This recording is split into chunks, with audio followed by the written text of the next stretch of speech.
하나님 말씀 보겠습니다. 아모스서 5장입니다. 24절 말씀 한 절만 같이 한 목소리로 읽도록 하겠습니다. 함께 읽습니다. 시작. 오직 정의를 물같이 공의를 마르지 않는 강같이 흐르게 할지어다. 아멘. 아모스서 하면 떠오르는 말씀 5장 24절 말씀입니다. 오직 정의를 물같이 공의를 마르지 않는 강같이 흐르게 할지어다.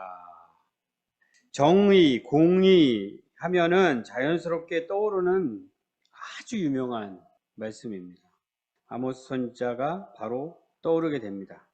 마침 내 성경 묵상 본문이 아모스서인데 때가 때이니만큼 다시 한번 정의, 공의에 관하여 생각을 해보도록 하겠습니다. 지금은 대통령을 탄핵시키는 것이 정의를 실현하는 것이다. 대부분의 국민들이 이렇게 생각을 하는 것 같아요. 그런데 이 상황에서도 한편으로는 탄핵은 절대 안 된다. 이런 국민들이 있어요. 근데 문제는 그 가운데 기독교 신자가 꽤나 많습니다. 정말 이상하죠.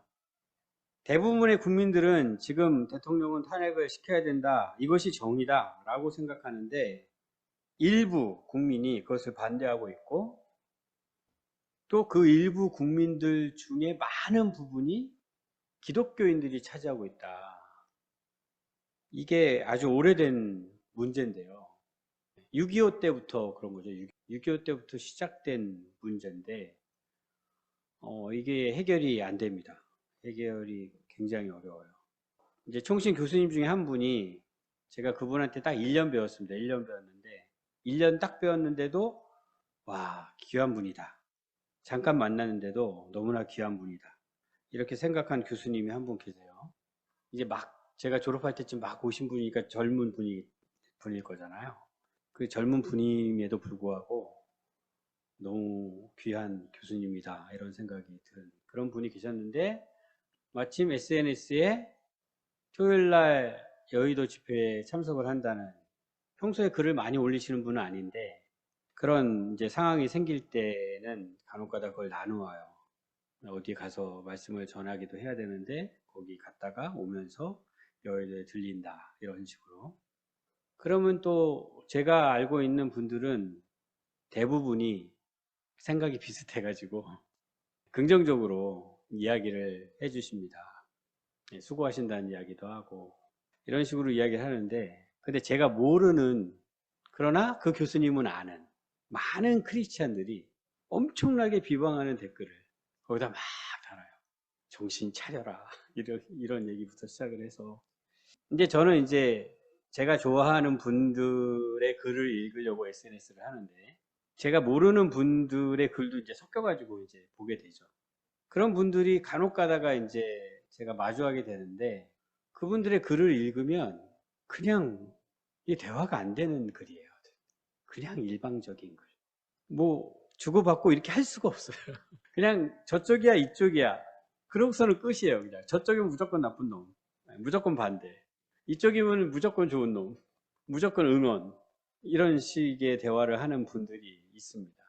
그러니까 그분들이 대부분 지금 여의도로 안 가고 광화문을 가요. 탄핵 반대하는 집회에 이제 참석을 하는 거죠. 근데 그냥 일반 신자가 그러면 그러려니 할 텐데 일반 신자가 그냥 그러지는 않는 거죠. 섬기는 교회 목사님이 그런 거죠. 목사들 중에 엄청나게 많은 숫자가 그렇게 하고 있습니다. 지금 절대 안 돼. 대통령이 잘했다고 두두는 하진 않아요.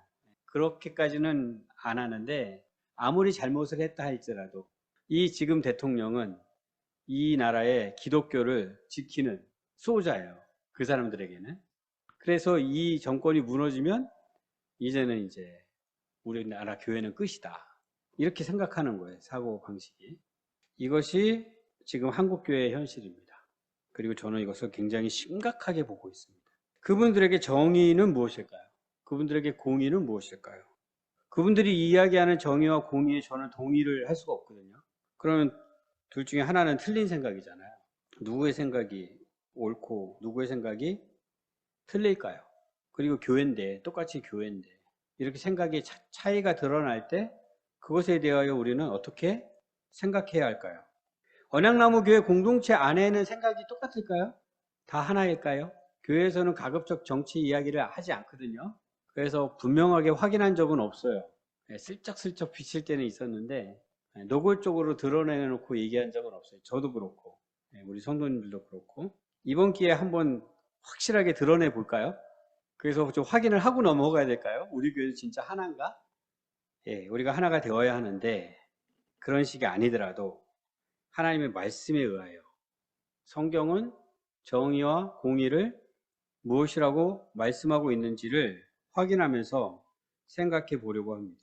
아모스서도 마찬가지였어요. 다른 선지서들과 마찬가지로 사정없이 하나님께서 심판의 메시지를 선포하게 하셨습니다. 모두 확인하셨을 거예요. 1장부터 이스라엘의 주변 국들을 향한 심판의 메시지를 계속 선포합니다. 2장으로 넘어가서는 이제 지금 분단됐죠. 남쪽은 유다, 북쪽은 이스라엘. 유다 먼저 심판의 말씀을 전해주고 있고 이어서 북쪽 이스라엘을 향한 심판의 말씀을 전해주고 있습니다. 아모스 선지자가 아무래도 북쪽 이스라엘을 향하여 하나님의 말씀을 전해 주었던 선지자이기 때문에 가장 마지막에 북쪽 이스라엘을 향한 하나님의 진노를 지금 선포하고 있습니다. 우리가 하나님 나라에 대해서 계속 지금 생각을 해오고 있어요. 하나님께서 이스라엘을 택하시고 부르셔서 하나님 나라의 백성으로 삼으시고 하나님 나라를 이제 세워가려고 하시는 상황이었습니다. 그러면 이스라엘을 중심으로 최소한 그 지역은 지금 어떤 상황이 되어 있어야 정상일까요? 지금 이게 비정상이라고 생각되는 거죠. 지금 하나님께서 선지자를 계속 보내가지고 너희들 심판받을 거야 라고 경고의 메시지를 주고 계시는데 왜요? 좀 정상이 아니니까. 그럼 만약에 이게 정상이었다면 어떻게 되어 있어야 했을까요?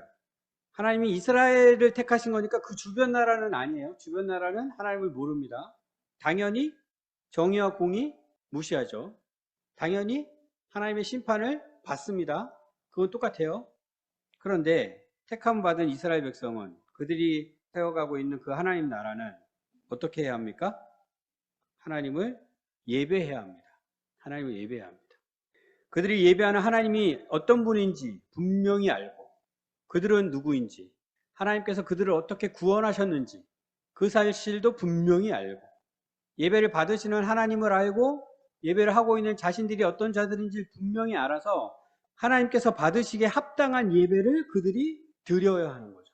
그런데 그 예배를 그냥 의식적인 제사 이것으로 끝나는 것이 아니라 그들의 삶이 예배가 되어야 합니다. 그들이 세우는 나라가 하나님께 예배를 드릴 수 있어야 되는 것이죠. 그것이 우리가 얘기하는 삶의 예배겠죠. 그러면 하나님의 백성으로 하나님 나라에서 하나님 백성답게 하나님을 예배하는 삶을 살게 되면 그 나라에서는 자연스럽게 뭐가 드러나요? 정의가 드러나요. 자연스럽게 공의가 드러나요. 아주 자연스럽게 우리가 고민하지 않아도 돼요. 그 나라는 정의로운 나라가 됩니다. 공의로운 나라가 됩니다. 지금 대한민국에서 그렇게 소망하고 있는 공의, 정의. 하나님을 예배하는 삶을 살아갈 때 자연스럽게 이루어집니다. 근데 지금 그렇지 못하다는 이야기는 하나님 나라가 임하지 않았던지 아니면 하나님께 부르심을 받은 하나님 나라의 백성들이 형편없게 지금 그 모든 것을 망가뜨리고 있든지 둘 중 하나죠. 아모스서를 보니까 당신은 어떠했다는 겁니까? 뭐 주변국 당연히 심판받는 거 그거는 뭐 이야기할 거 없고요. 그들뿐 아니라 하나님 나라의 백성으로 부르심을 받은 이스라엘도 남쪽 유다와 북쪽 이스라엘도 지금 심판을 받게 되었다. 그들이 왜 심판을 받게 되었는지 직접 확인을 해보겠습니다. 2장으로 가볼게요. 2장 4절 말씀. 여호와께서 이와 같이 말씀하시되 유다의 서너 가지 죄로 말미암아 내가 그 벌을 돌이키지 아니하리니 이는 그들이 여호와의 율법을 멸시하며 그 율례를 지키지 아니하고 그의 조상들이 따라가던 거짓 것에 미혹되었습니다. 우리가 잘 알고 있는 이유죠. 하나님 나라의 백성이라면 마땅히 하나님의 말씀을 소중히 여기고 그 말씀에 따라서 살아야 하는데 여호와의 율법을 멸시했다. 거짓 것에 미혹되었다. 북쪽 이스라엘도 볼게요. 6절. 여호와께서 이와 같이 말씀하시되 이스라엘의 서너 가지 죄로 말미암아 내가 그 벌을 돌이키지 아니하리니 이는 그들이 은을 받고 의인을 팔며 신 한 켤레를 받고 가난한 자를 팔며 힘 없는 자의 머리를 티끌 먼지 속에 발로 밟고 연약한 자의 길을 굽게 하며 아버지와 아들이 한 젊은 여인에게 다녀서 내 거룩한 이름을 더럽히며. 어떤 내용 같아요? 유다는 하나님의 말씀을 팽개치고 거짓 것에 속아서 잘못하고 있다면 여기서 얘기하는 것은 똑같은 얘기가 될 수는 있는데 벌써 공의와 정의가 지금 무너지고 있구나, 이 얘기를 지금 하고 있어요. 8절도 계속 읽겠습니다. 모든 제단 옆에서 전당 잡은 옷 위에 누우며 그들의 신전에서 벌금으로 얻은 포도주를 마심이니라. 우리가 자세하게 설명을 하지 않는다 할지라도 지금 제단이 나오고 신전이 나오는데 하나님을 예배하는 장소인데 하나님을 제대로 예배하지 못하고 있다는 말씀이겠죠. 세상은 하나님을 알지 못하니까 하나님의 말씀 당연히 무시하겠죠. 그 결과 정의와 공의를 세우지 못하는, 무시하게 되는, 그래서 하나님의 심판을 받는, 그것이 당연한 것인데 지금 하나님의 부르심을 받은 자들까지 하나님을 온전히 예배하지 않고 공의와 정의를 무너뜨리고 있다, 이런 말씀입니다. 아모스서 말씀을 이렇게 쭉 살펴보면서 이들의 특징을 하나 발견할 수 있는데 어떤 특징이냐면 이들이 이렇게 하고 있으면서도 자신들이 하나님을 잘 예배하고 있다고 생각해요. 정말 열심히 예배하고 있다. 4장으로 한번 가볼게요. 4장.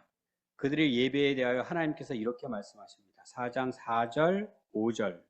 너희는 베델에 가서 범죄하며 길갈에 가서 죄를 더하며 아침마다 너희 희생을 3일마다 너희 11조를 드리며 누룩 넣은 것을 불살라 수은제로 드리며 낙헌제를 소리내어 선포하려무나 이스라엘 자손들아 이것이 너희가 기뻐하는 바니라 주 여호와의 말씀이라. 무슨 뜻입니까? 아침마다 희생을 3일마다 11조를 수은제를 드리고 낙헌제를 드리고 그것을 어떻게 해요? 그들이 기뻐해요. 하나님을 예배하는 것을 기뻐하고 있어요. 너무나도 좋게 들리지 않아요? 근데 하나님께서 뭐라고 지금 평가를 하세요? 베델에 가서 범죄하며. 이게 베델이 지금 제사 지내는 장소예요. 길갈도 마찬가지입니다. 베델에 가서 범죄하며 길갈에 가서 죄를 더하며. 그들이 예배를 드리는 것을 하나님께서 뭐라고 지금 평가하시냐면 범죄하는 것이다. 죄를 더하는 것이다. 그들은 착각 속에 나는 하나님을 잘 예배하고 있어 라고 생각하고 있는데 하나님은 그들을 향하여 너희들은 지금 범죄하고 있다. 하나님의 부르심을 받은 자들이었는데 하나님께서 받으시는 합당한 예배는 드리지 못하고 있고 당연히 정의와 공의 역시 찾아볼 수 없는 그런 나라가 되었다는 것입니다.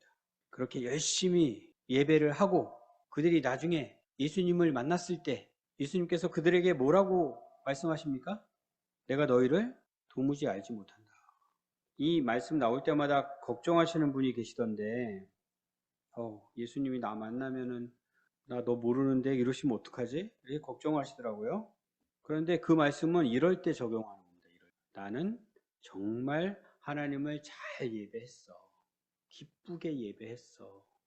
그런데 하나님 보실 때는 범죄하는 것이었고 죄를 더하는 것이었을 때 예수님이 이렇게 말씀하십니다. 내가 너희를 도무지 알지 못한다. 이제 우리가 살고 있는 지금 이 시대를 생각해 보려고 합니다. 지금은 어떤 것 같으세요? 하나님의 나라가 정상적으로 세워져 가고 있습니까? 하나님의 뜻에 따라 정의와 공의가 세워져 가고 있습니까? 한국에 교회가 많습니다. 많이 어려운 상황이라고 하는데 그럼에도 불구하고 교회가 많습니다. 나라에서 교회를 무시하지 못합니다. 힘이 있습니다. 돈이 있습니다. 그런 교회에 의하여 정의와 공의가 세워지고 있습니까? 원래 이스라엘 나라는 그렇게 하나님 나라로 세워지고 그 주변국들에 하나님 나라가 어떤 나라인지를 이렇게 보여주는 그리고 영향을 미치는 그래서 그 주변 나라들도 저기는 하나님 나라래 와 우리하고는 다르네? 우리도 하나님 나라 됐으면 좋겠다. 이런 생각을 할 수 있게끔 하는 역할을 했어야 되는데 지금 주변국들과 똑같이 지금 하고 있다는 거예요. 하나님 나라 그 이름만 간판만 딱 달아놓고. 지금 한국교회는 어떤 것 같으세요? 정의와 공의가 교회에 의하여 세워지고 있습니까? 그리고 하나님을 알지 못하는 저 사람들을 향하여 그 영향력을 끼치고 있습니까? 역시 교회구나. 역시 교회는 다르구나. 정의와 공의를 아는구나, 저기는. 오히려 그것을 망가뜨리고 있는 주범으로 그렇게 손가락질을 받고 있지 않아요? 이 세상에서 정의와 공의가 바로 세워진다는 것은 구체적으로 어떻게 된다는 것일까요? 우리가 굉장히 추상적이잖아요. 정의, 공의. 아모스서를 쭉 읽어보면 그것이 구체적으로 어떤 것인지를 우리는 좀 발견할 수 있어요.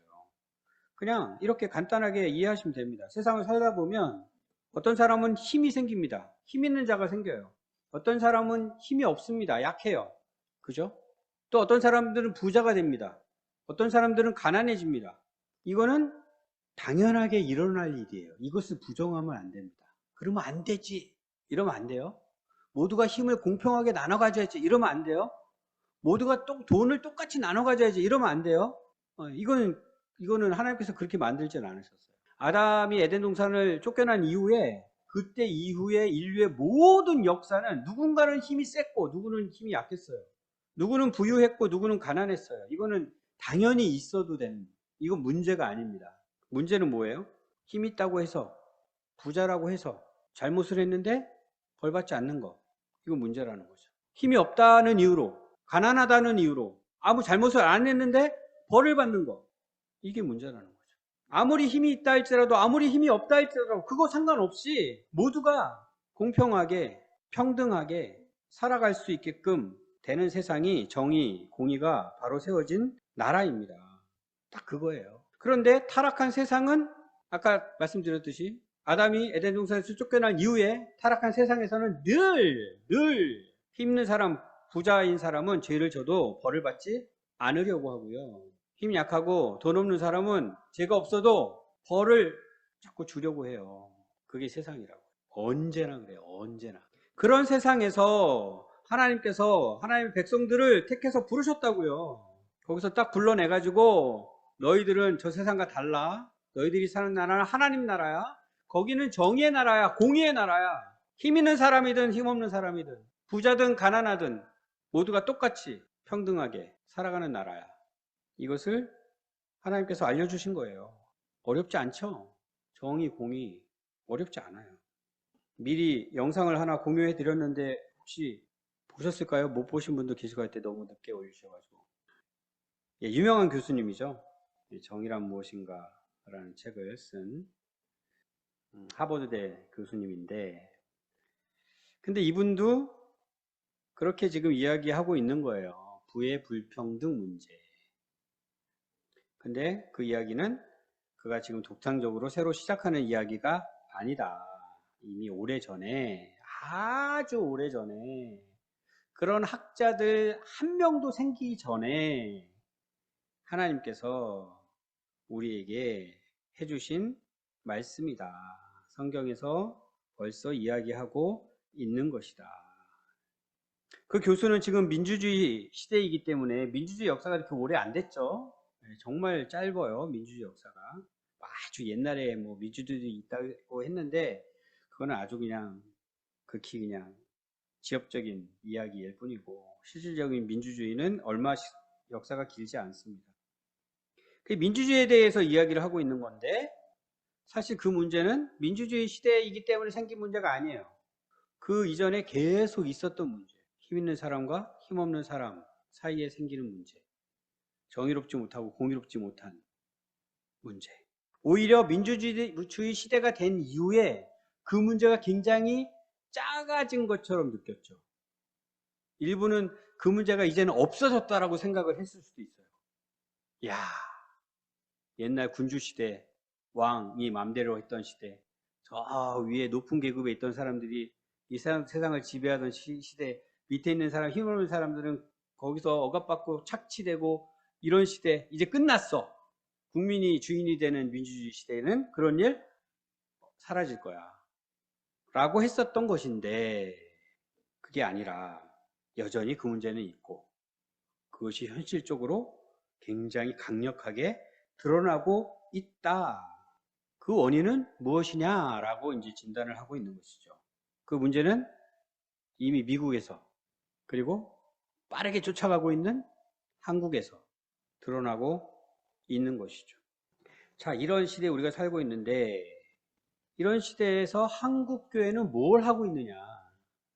비록 민주주의 시대를 살고 있지만 정의가 사라지고 있는 공의롭지 못한 나라가 되어져 가고 있는 이 상황 가운데 힘있고 돈 있는 사람들은 자기가 가진 것을 이용하여 아무리 큰 잘못을 해도 다 피해가고 힘없고 돈 없다는 이유로 아무 죄도 없는데도 억울하게 감옥에 가서 벌을 받게 되는 이런 상황들이 벌어지는 이 시대에 한국 교회는 무엇을 하고 있나? 제가 가만히 생각을 해보니까 이렇게 하고 있어요. 한국 교회. 세상은 어쩔 수 없습니다. 저 세상은 정의롭지 못하고 공이 없습니다. 그것을 지금 저 세상에서 세워간다는 것은 불가능합니다. 교회도 어쩔 수 없어요. 할 수 있는 게 없어요. 그럼 어떻게 해야 돼요? 교회도 이 땅에서 살기는 살아야 되는데 하나님은 믿기는 믿어요. 하나님 예배하기는 예배해요. 하지만 저 세상에서 살아야 되기 때문에 역시나 저 세상에서 살아남기 위해서는 저 세상 사람들과 똑같이 해야 해요. 그들과 같이 생각해야 돼요. 그들이 경쟁해서 남을 이기고 쓰러뜨리고 밟고 일어서야 된다 그러면 우리도 가서 그렇게 해야 해요. 라고 생각하는 것 같아요. 우리 자녀들을 향하여 우리가 그렇게 이야기하고 있지 않아요? 저 세상 그렇게 만만한 세상이 아니야. 훨씬 지금보다 더 열심히 노력해야 돼. 그래야 이길 수 있어. 그래야 버틸 수 있어. 그래야 살아남을 수 있어. 그런데 하나님은 믿잖아요. 그러니까 하나님이 거기서 필요하죠. 저 세상 사람보다 유리하잖아. 하나님이 도와주시니까. 그러니까 하나님의 도움이 왜 필요해요? 저 세상에 나가서 저 똑같은 세상에서 저 세상 사람들과 싸워서 이기려면 내 힘만 가지고 안 되고 하나님 저 좀 도와주세요. 제가 하나님 믿는 사람인데 그래도 하나님이 있으니까 제가 이길 수 있지 않을까요? 그러면서 기도하는 거죠. 믿습니다. 그리고서 그 경쟁에서 이겼어요. 성공했어요. 승리했어요. 그러면 어떻게 해요? 아, 하나님께서 축복하셨다. 그걸 간증을 해요. 이렇게 앞에 나와가지고 막 간증을 해요. 제가 세상에서 막 제가 이렇게 해야 되는데 못할 상황이었는데 하나님께 기도해가지고 그것을 내가 이뤄냈습니다. 그러면 뭐 아멘 아멘 하는 거죠. 나도 하나님 나도 그렇게 할 수 있게끔 해주세요. 번성 이야기 했잖아요. 번성이 하나님의 축복이다 라고 생각하면서 번성을 구하는 저 세상 사람들과 경쟁해서 이겨야 되는 그 상황 가운데 하나님의 도우심으로 끝내 크리스찬들이 이기는 그리고 더 높은 자리를 차지하는 그런데 그렇게 똑같이 생각하고 똑같이 세상에 나가서 똑같이 그렇게 싸우다 이기면요 똑같이 그 자리에 올라가 있어요. 어디에? 힘없는 사람, 돈 없는 사람 억압하고 착취하는 자리에. 거기에 정의가 있어요? 거기에 공의가 있어요? 그들이 하나님을 온전히 예배할 수 있을까요? 아니요. 그들의 예배 대상은 우상입니다. 우상 숭배하고 있는 거예요. 영락 없어요. 아모스 선지자가 지금 말씀을 전하는 이스라엘도 그랬고요. 지금도 똑같습니다. 반면에 그 경쟁에서 이겨내지 못하는 분들도 있어요. 성공하지 못하는 분들도 있어요. 소위 실패자들이죠. 실패자들. 패배자들. 하나님의 복을 받지 못한 자들. 그들은 어디로 가야 할까요? 어디로 갈 수 있어요? 내가 이제까지 하나님 섬기면서 열심히 기도하면서 또 최선을 다해서 열심히 성실하게 살아내려고 애를 썼는데 결과가 내가 원하던 대로 되지 않았어요. 대학 들어가려고 했는데 떨어졌어요. 취직하려고 했는데 못했어요. 그들 어디로 가야 돼요? 하나님이 그들을 버리신 겁니까? 하나님께서 그들에게 복을 주지 않으신 거예요? 누구에게는 그렇게 복을 줘가지고 승승장구하게 하셨는데 왜 나는 이 모양 이 꼴? 샌델 교수님은 민주주의에 대하여 원망한다. 이제 지금 젊은이들이 민주주의에 대해서 원망한다는 거잖아요. 정치에 대해서는 좌절한다. 우리 교회의 다음 세대는 하나님을 원망할 겁니다. 하나님 저는 왜? 저한테는 왜? 교회에 대하여 좌절할 거예요. 그 교수가 이야기한 내용 가운데 하나만 생각을 해보겠습니다. 학위를 따야 성공할 수 있다. 이 말에 대하여 어떻게 생각하세요? 뭐 성공이 좀 거창해요? 학위를 따야 그래 월급이 좀 제대로 받을 수 있다, 월급을. 이 얘기죠.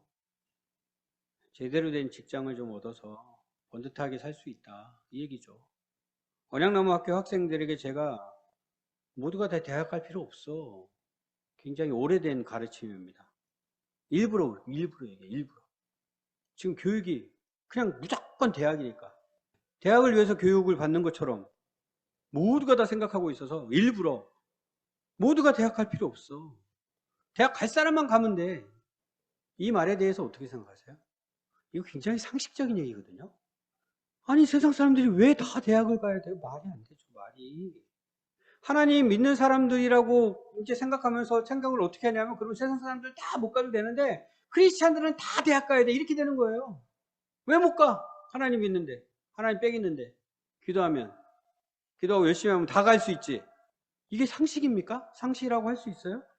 그런데 이걸 차분하게 생각하지 않고 그냥 당연한 것처럼 그냥 생각하고 사는 거예요.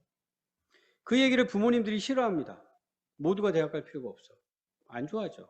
생각이 뭐 세상에 그냥 다 동화가 되어 있는데 왜 목사님이 굳이 저런 얘기를 했어? 못 가면 못 가는 거지. 그렇다고 일부러 쟤네 뭐 애들도 처음부터 그런 얘기 못 들어 하셔. 이런 생각 하시겠죠. 저한테 표현은 안 해도. 아이들은 좋아합니다. 아이들은. 그래요? 대학 안 가도 돼요? 저 그럼 대학 안 갈 거예요. 그런 애들이 정말 많았어요. 정말 좋아해요. 왜 걔네들이 좋아해요? 그 말을 듣고 그 어린아이들이 벌써부터 대학에 대한 부담감이 그 어린아이들이 안고 있다는 거예요. 뭣도 모르는 그 아이들이. 이게 교육이냐고요, 이게.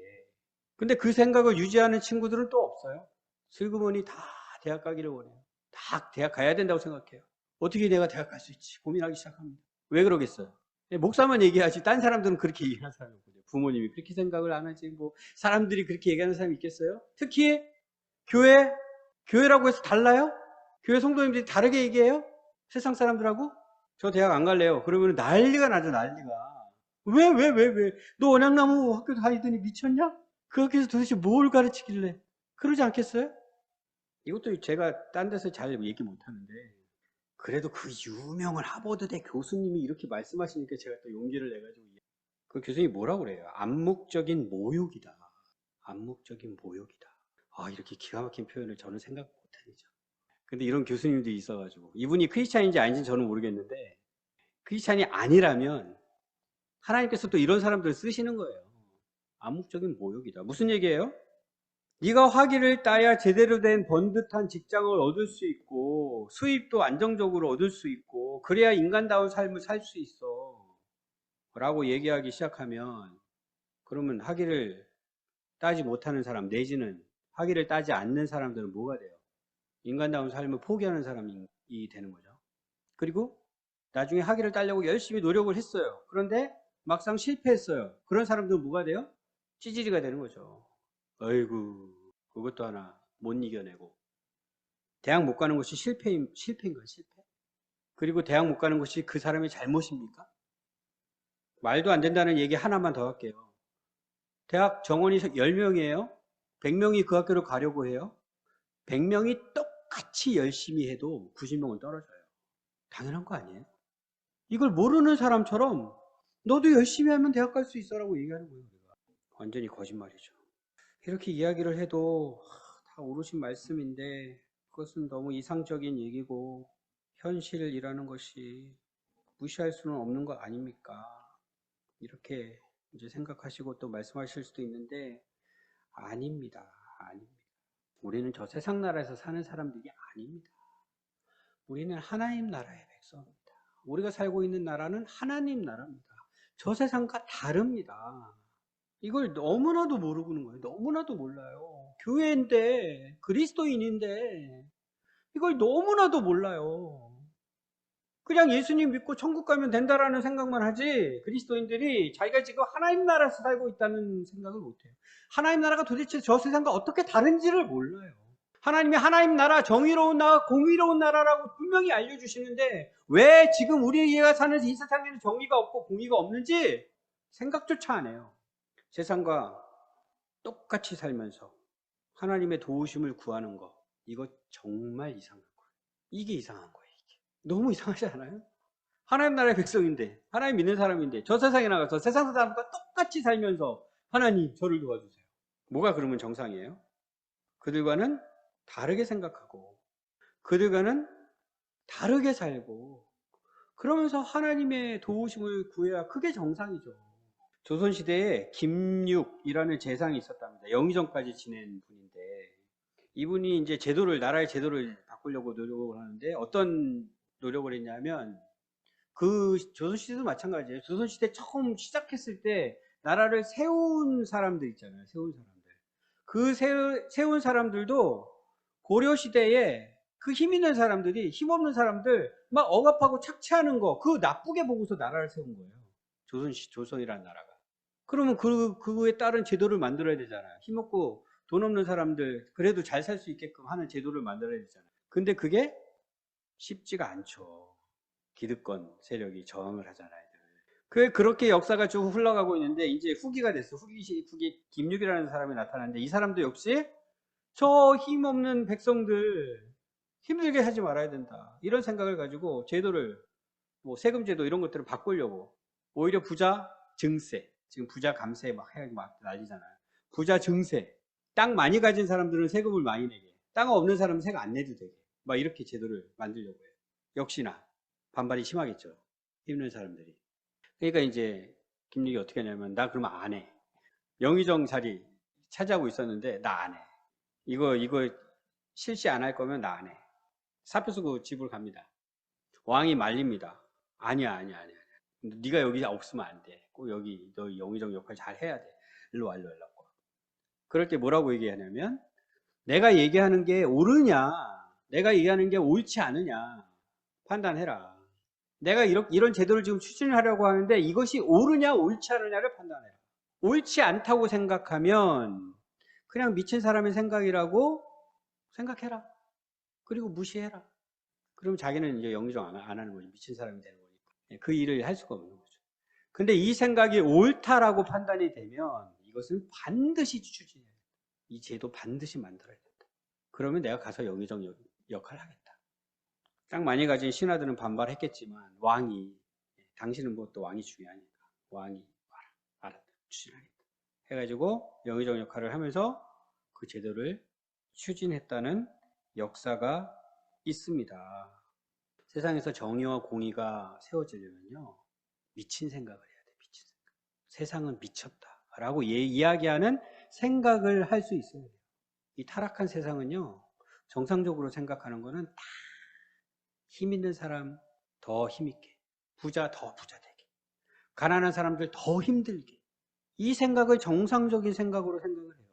그걸 뒤집으려고 하면요. 미친 생각이라고 해요. 이제 우리 어떻게 해야 됩니까?